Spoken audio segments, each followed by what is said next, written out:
Persoalan kebutuhan air bersih memang tidak bisa hanya mengandalkan kiriman truk tangki air dari BPBD Pemkab Mojokerto semata. Khusus Desa Kunchorowesi mendapatkan bantuan pompa dan perpipaan dari DPU Cipta Karya Provinsi Jawa Timur ditambah PAPBD sebesar Rp300 juta. Sementara warga yang terdampak total sebanyak 5.400 orang atau 2.334 kepala keluarga. Karena sumber mata air di Luyung ini kita ambil untuk mencukupi wilayah Ngoro yang memang setiap tahun ditetapkan bupati dengan tanggap darurat. Ini kan mestinya nggak boleh kalau setiap tahun, harus ada progres tahun ini yang ditangani apa dan sebagainya. Tahun ini juga termasuk tanggap darurat, Pak? Tanggap darurat sudah kita tetapkan sejak bulan Juli kemarin, sudah kita tetapkan menjadi tanggap darurat. Lah, hari-hari di samping kita menangani mencukupi kebutuhan masyarakat, kita juga koordinasi dengan SDM provinsi, kita koordinasi dengan BPD provinsi untuk tidak hanya mengirim air, kita mengobati penyakitnya. Ya, benar. Penyakitnya itu adalah kalau di Manduro tadi kita cepat ngebor dengan bantuan SDM, mudah-mudahan sekarang sudah dikerjakan. Targetnya bulan depan selesai. Lalu di Kunchorowesi yang dua dusun Telogo sama Kunjor ya Sumber itu kita pasang pipa. Kita pasang pompa submersible untuk mengangkat air supaya ke sana. Karena sumbernya memang tidak ada. Nah, air ambilnya dari Terawas tadi, ya. Yang dari daerah Luyung yang bantal, akhirnya Luyung terdampak.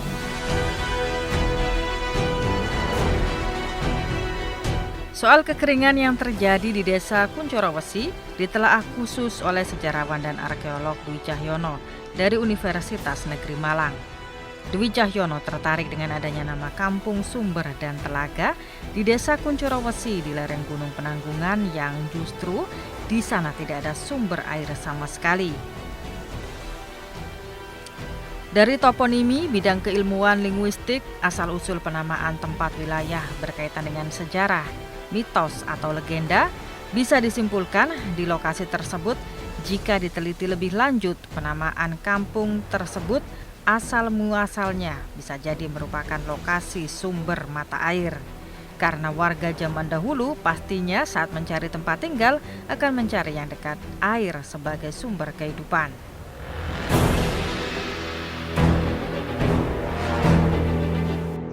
Yang menarik perhatian kita di Kunchoro yang notabene berada di satu ketinggian di lereng Gunung Penanggungan, ya, plus minus sekitar 1000 dpl di atas permukaan air laut. Ternyata kita mendapati dusun yang memiliki toponimi terkait dengan air. Ya, dusun itu adalah dusun Sumber dan dusun Telogo. Ya. Dengan demikian, ini memberikan gambaran kepada kita bahwa di tempat itu, di dusun Sumber dan dusun Telogo, tentulah terdapat satu sumber air, ya, satu genangan air. Kalau sumber itu tempat di mana air itu keluar. Jadi dalam istilah kuno disebut dengan tok. Adapun telaga itu lebih menunjuk pada satu cekungan tanah yang diisi oleh air, dan itu cukup luas. Karena itu muncullah sebutan Telogo yang dalam bahasa Indonesia disebut dengan telaga. Nah, apakah sumber itu sebagaimana tersebut di toponim itu atau telaga itu dalam kondisi sekarang masih ada? Nah, bisa saja apa yang disebutkan di dalam toponim sekarang sudah tidak ada. Kalau sumber misalnya sumbernya sudah mengering. Kalau pohon misalnya pohonnya sudah ditebang.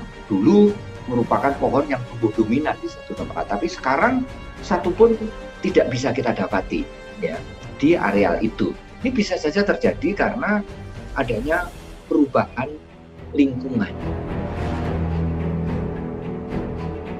Gunung Penanggungan atau dulu disebut Gunung Pawitra adalah gunung purba. Dalam bahasa Sanskerta berarti tempat mensucikan diri.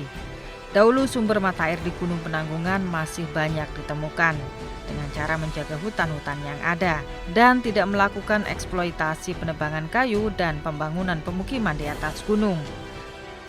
Saat ini mata air di sekitar Gunung Penanggungan yang masih bisa ditemukan diantaranya di petirtaan Candi Belahan Sumber Tetek, Candi Jawi, dan di Jolotundo.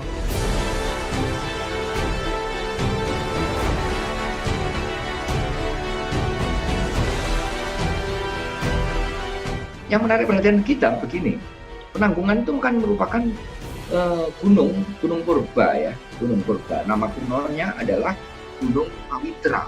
Ya, nama Pawitra banyak disebut-sebut di dalam sumber data teks ya, tekstual ya, sumber data teks masa lampau ya, susastra misalnya ya.